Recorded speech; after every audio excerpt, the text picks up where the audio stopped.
Congolais, Congolais, chers compatriotes, amis du Congo, bonjour. Nous allons réfléchir sur qu'est-ce qu'être Congolais. Notre sujet du jour, c'est qu'est-ce qu'être Congolais. En guise de rappel, l'espace que l'on nomme aujourd'hui Congo-Brazzaville ou République du Congo, jadis terre des Bas-Congo et des Tchos et des Pygmées, que nous appellerons population locale pour la circonstance, est devenu en un siècle une véritable mosaïque humaine après la conquête militaire coloniale française et la colonisation française de cette partie de l'Afrique. Schématiquement, la population du Congo peut y être répartie en deux grands groupes. D'un côté, nous avons les populations locales. De l'autre côté, nous avons les populations issues de la colonisation que nous appelons les pieds noirs français venus d'Afrique de l'Ouest, les miliciens soudanais, les porteurs dahoméens, auxquels il faut ajouter la main-d'œuvre utilisée par les compagnies concessionnaires pour ramasser les VA.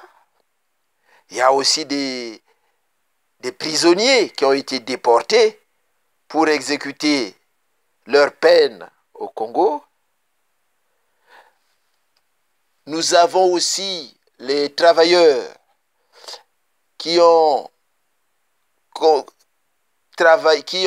construit le chemin de fer Congo-Océan, auquel il faut ajouter aussi les Ouest-Africains expulsés du Congo belge à l'époque de Tchombe, puisque ces gens-là, lorsqu'ils sont venus au Congo, ils n'avaient pas de famille, ils étaient parqués dans des écoles et dans des lycées. Nombreux étaient restés, une partie était repartie en Afrique de l'Ouest. Ceux qui étaient restés, on leur a donné la nationalité congolaise et nombreux ont été introduits dans les groupes ethniques mis en place par la France en 1956. Lorsque je regardais un livre de M. Chabot, là où ils ont fait les classifications ethniques de 1956, j'ai été un peu surpris. Hein. Quand je lis groupe Luango de Pointe-Noire, je vois les Bavili, les Bayombe, les Bakuni, les Babembe, les Bakamba. Quand je vois groupe Bakongo, je vois Congo de Boko, Basundi, Baladi, Badondo, Barangala. Quand je vois groupe Bateke, je vois Bakukuya, Baboma, Bangangulu, Acho.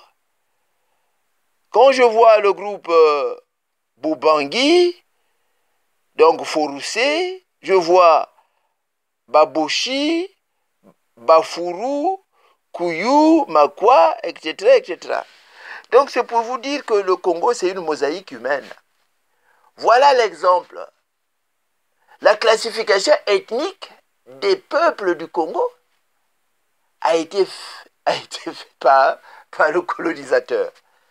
Vous voyez, donc, essayons de réfléchir sur la notion qu'est-ce qu'être congolais. Au lieu de se focaliser sur des futilités mises en place par le colonisateur.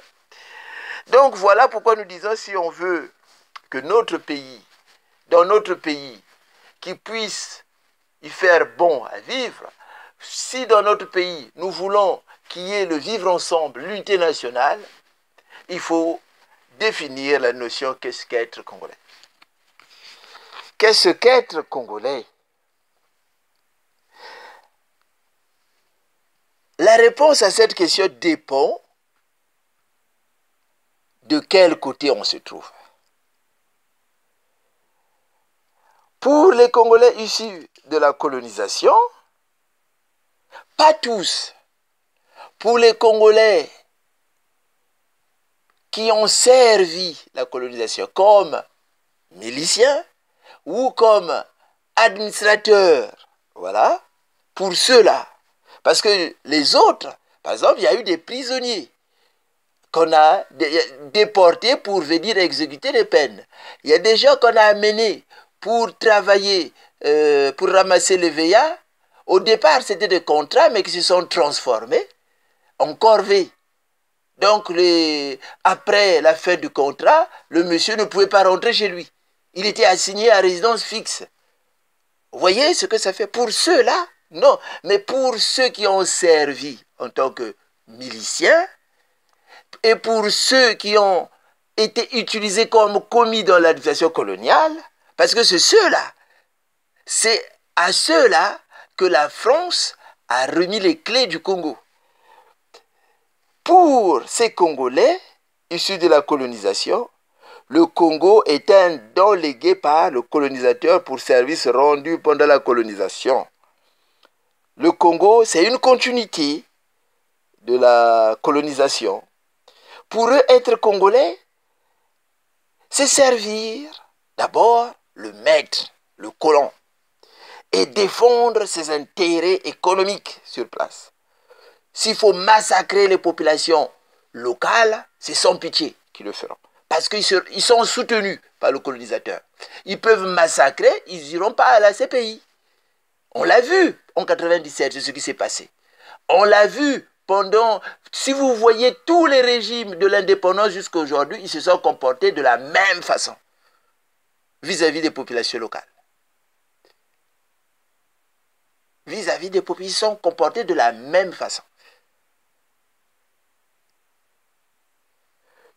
Donc, si vous voulez être Congolais, pour ces gens-là, c'est d'abord servir, avoir servi pour le colonisateur. Donc, tout pour eux, rien pour les populations locales. Pour eux, le Congo, c'est un fonds de commerce. Voilà, le Congo, c'est une zone d'approvisionnement. Voilà, on s'enrichit au Congo. Si tu veux t'enrichir, tu vas au Congo. Voilà. Le colonisateur leur a laissé le Congo. Le colonisateur, on dirait le colonisateur a dit à ces gens-là, les Congolais, c'est vous. Les autres, ce n'est pas des Congolais. Ce n'est pas pour rien qu'ils ont fait les classifications ethniques. Et ces gens-là, on les a introduits dans ces groupes.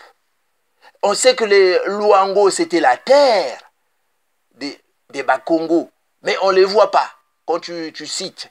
Quand tu vois le Sundi, c'était la terre qui va du Poul actuel jusqu'à Kinshasa. Mais les Bakongo, ils ont été divisés. Vous voyez? Donc, voilà pourquoi cette notion est très très importante. Qu'est-ce qu'être Congolais? Voilà. Si être Congolais, c'est avoir servi le colonisateur, on est foutu là. Il n'y aura pas de nation congolaise qui se formera. Si être Congolais, c'est une continuité de la colonisation, et oui, ils vont marcher sur les autres. Ça, ne soyons plus surpris. Lorsque, par exemple, Okoko avait dit au tribunal, même les Téké veulent commander. Voilà. Ça ne surprend plus personne. Les Dia, les Noirs, les Yibambong, les Bakongo, les Koufandjala. Donc ça ne surprend plus. On prend les pygmées, on les invite et on les parque au parc zoologique. C'était à l'occasion des festivités, je crois, du cinquantenaire de la ville de Brazzaville. Les ONG de droits de l'homme crient au scandale. Le ministre, je crois, de la culture de l'époque dit non, ils sont dans leur élément. Mais c'est grave ce qui se passe. Donc, on dirait les populations locales n'ont pas changé de statut. Ils ont toujours gardé le statut de la colonisation. Pendant la colonisation, c'était des sous-hommes. C'était des indigènes. Voilà. Eux, c'était des citoyens français. Parce que les populations locales ont résisté pendant la période de conquête militaire. Ils ont été massacrés, exterminés, tués, les terres spoliées, vendues aux compagnies concessionnaires. Donc, ils étaient obligés de se réfugier dans des forêts. Même dans les villes qu'ils ont bâties, lorsqu'ils y reviennent, ils retrouvent d'autres gens qui les malmènent. Tu vois? Vous voyez, donc c'est horrible. Donc les gens ne comprennent, ces gens-là ne comprennent même pas ce qui leur arrive. Donc cette notion qu'est-ce qu'être congolais est très très importante. C'est la réponse qu'on donnera à cette question qui changera l'avenir ou qui détruira l'avenir du Congo. Qu'est-ce qu'être congolais? On vient de le dire, cette réponse dépend de quel côté on se trouve. Parce qu'on a dit que la population congolaise, on peut le diviser en deux groupes. C'est ça qu'on a dit. La population congolaise peut être répartie en deux grands groupes. Les populations issues de la colonisation, que nous appelons pieds noirs, venus d'Afrique de l'Ouest. Voilà. Et les populations locales. Depuis que le Congo est là, les Congolais issus de la colonisation nous ont démontré qu'est-ce qu'être Congolais. On a vu ça. Sous Youlou, sous Massamba Deba, sous Ngwabi, sous Yombi, sous Suba, sous Sassou. Voilà. Donc il faut qu'on puisse définir cette notion. Les intellectuels congolais doivent nous aider. Qu'est-ce qu'être congolais? Être congolais, ce n'est pas être issu des populations locales. Ce n'est pas être issu des populations venues sous les bagages du colonisateur. On doit trouver une définition qui convient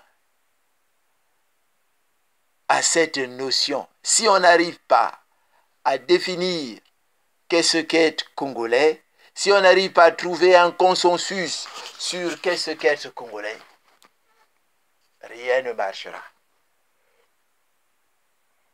Rien ne marchera. Les anciens étaient des gens simples.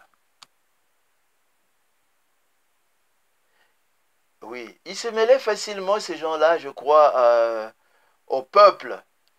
Voilà. Quand on prend Jacques Opango, c'est des gens qui ont laissé des souvenirs qui résonnent, même jusqu'aujourd'hui, par exemple pour les populations locales.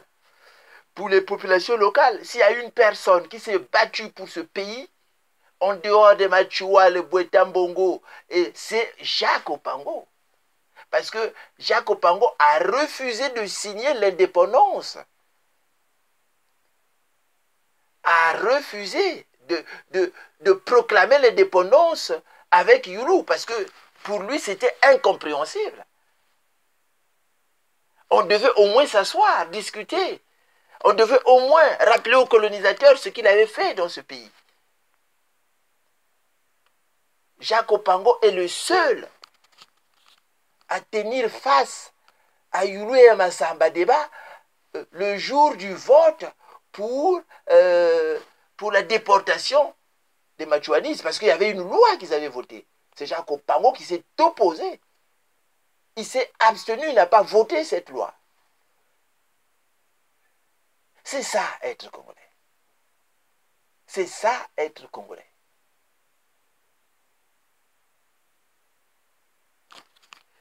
Donc, quand vous voyez que les populations locales, par exemple, ont appelé à voter Jean-Marie Moukoko, c'est ça qu'ils ont vu en lui. Parce que pour les populations locales, être congolais, c'est un état d'esprit. Être congolais, c'est une démarche d'acceptation de l'autre, d'accepter la culture de l'autre dans sa diversité. C'est une démarche vers le Kimuntu. C'est une démarche vers les valeurs communes partagées. C'est ça, être congolais. C'est ça qu'on a vu chez Jean-Marie Michel Moukoko. C'est ça qui a poussé nous autres à appeler les Congolais à le suivre et à le voter. Voilà. C'est ça. Être congolais, c'est un état d'esprit. Voilà, c'est l'état d'esprit qu'avait manifesté Jacques Opango. C'est ça qu'on a retrouvé chez Machua. C'est ça qu'on a retrouvé chez Boetambongo et tous ces gens-là. C'est ça qu'on retrouve, c'est Jean-Marie Michel Moukoko. Il était assis dans son confort, mais il s'est dit non, je dois me battre pour mon peuple. C'est ça, être congolais. Quand Jean-Marie Michel Moukoko arrive à Kinkala, il dit Mbotezeno batata na bamam. Mais c'est symbolique. Par contre, on ne le retrouve pas. Quand je vois les uns et les autres, IDC Frocat, personne ne dit Mborawe, personne. Mais être congolais, c'est accepter l'autre. Moi, ça ne me gênerait pas de dire Ibo. C'est ça être congolais. C'est accepter l'autre dans sa diversité. Parce qu'il y a des gens qui sont allergiques aux populations locales, aux langues des populations locales. Le colonisateur nous a laissé une langue créole qu'ils ont mis en place, qu'on appelle le Munukutuba. Mais le Munukutuba, c'est pas une langue, c'est pas une langue congolaise. On est quand même au Congo, quand même. Faisons honneur aux langues des populations locales qui étaient là au moins. Moi, ça ne me gênerait pas si, par exemple, aujourd'hui, s'il fallait chercher des langues qu'on doit parler au Congo, les populations issues de la colonisation doivent dire quelle est la langue majoritaire et qu'on doit mettre pour l'histoire. Parce qu'à partir de cette langue, on peut retrouver les traces de leurs ancêtres, d'où ils venaient. Ils doivent le dire. Les populations locales, on doit le pygmée, le kiko, le lari, le tio, le teke. On peut parler ces langues-là. On a des pays où, par exemple, je discutais avec un ami, je crois, indien, qui me disait en Inde, il y a 24 langues nationales. En Chine, n'en parlons pas. Bien que, bon, ils parlent le mandarin, mais il y a beaucoup de langues. Vous ne voulez pas des populations locales, vous ne voulez pas de leur langue, vous ne voulez rien d'eux. Donc, vous pouvez les exterminer. Ça ne nous surprend pas de voir ce qui se passe dans le département du Poul. Nous devons définir la notion qu'est-ce qu'être congolais. Notre avenir dépend de la notion qu'est-ce qu'être congolais. Qu'est-ce qu'être congolais? Si on n'arrive pas à trouver un consensus sur la notion qu'est-ce qu'être congolais, mes frères, le Congo n'a pas d'avenir. Il n'y aura pas d'avenir au Congo. Il faut définir la notion qu'est-ce qu'être congolais. Être congolais, ça ne signifie pas être Boshi, ça ne signifie pas être Lari, ça ne signifie pas être Bembe, ça ne signifie pas être Vili, mais nous devons définir, trouver un consensus sur la notion qu'est-ce qu'être congolais. Parce que c'est de là où c'est là où se trouve la solution du Congo. Les Dahoméens emmenés par la France au Congo refusent une communauté de destin avec les populations locales. Il faut le dire. Partout où ils sont, ils posent problème. En Afrique de l'Ouest, partout, on les a expulsés. Ils ont posé problème. Il faut qu'on trouve une solution au Congo. Parce que sinon, ça posera problème. Et ça commence à poser problème. Parce que ces gens-là se lient en réseau. Il faut trouver une solution. Qu'est-ce qu'être congolais? Moi, je pense que être congolais, comme nous venons de dire, c'est un état d'esprit, une façon d'être. C'est une démarche vers les valeurs communes partagées. C'est-à-dire, ceux qui sont de la diaspora, si on peut définir l'image, s'il y a une personne qui incarne qu'est-ce qu'être congolais, c'est une fille qu'on avait expulsée du Congo, Madame Sadio Morel, qui l'incarne bien, qui défend ses valeurs, qui est prête à sacrifier pour son pays. C'est ça être congolais. Si tous les Congolais pouvaient se comporter de la sorte, je pense que le Congo serait un pays où il fera bon à vivre.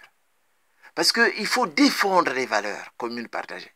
Quand les valeurs sont menacées, il faut les défendre. Actuellement, ça se bombarde le département de Poul. Il n'y a personne pour dénoncer.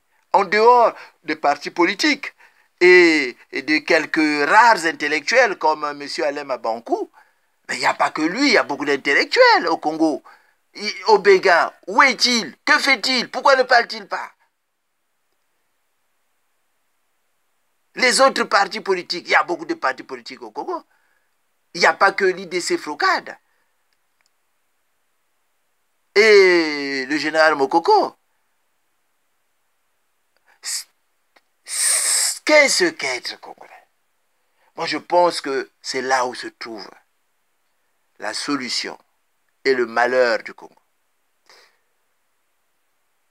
Nous devons tous réfléchir. Parce que le Congo est peut-être notre seul espace de vie. Nombreux ne savent plus d'où venaient leurs parents.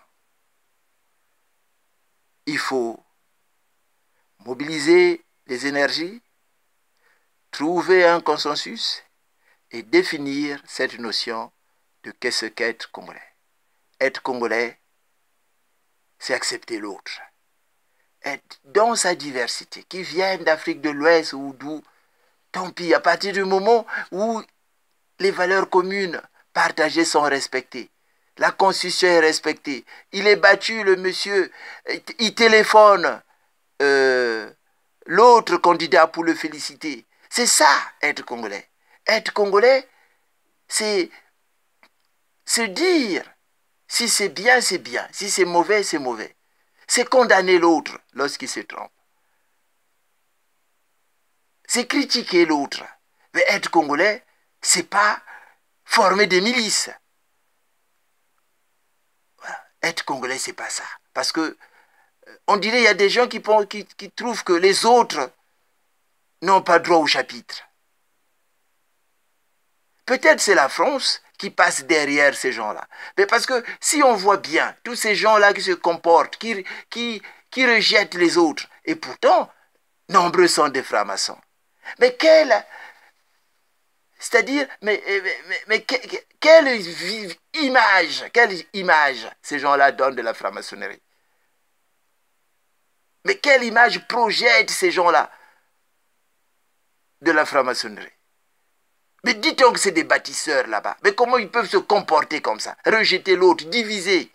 Sassou, c'est un grand maître, mais qui divise les Congolais? Qu'est-ce qu'être Congolais? Nous devons réfléchir à cette notion. Parce que notre avenir en dépend. Merci.